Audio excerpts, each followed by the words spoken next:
case briefs, and so much more. LSData's got what you're looking for. In 2007, the United States District Court for the Southern District of Alabama heard the case of Fisher v. Ciba Specialty Chemicals Corp., which focused on whether multiple claims arising from the same transaction or occurrence and involving common issues could be joined for a single trial. The case involved 5 property owners in Washington County, Alabama, who claimed that their properties were contaminated by a nearby chemical manufacturing facility, leading to a decrease in property value. The defendants filed a motion to sever, requesting that the trial be split into 5 separate trials.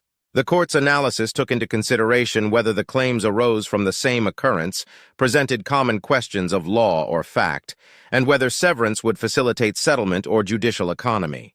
The court determined that all 5 plaintiffs' claims would be tried concurrently before a single jury in the August 2007 trial term.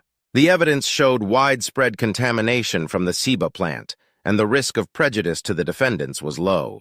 The court utilized limiting instructions and jury charges to prevent improper use of evidence and ultimately denied the motion to sever.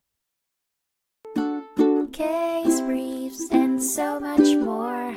LSData's got what you're looking for. Visit lsd.law, elevate your mind. Leave the stress of class.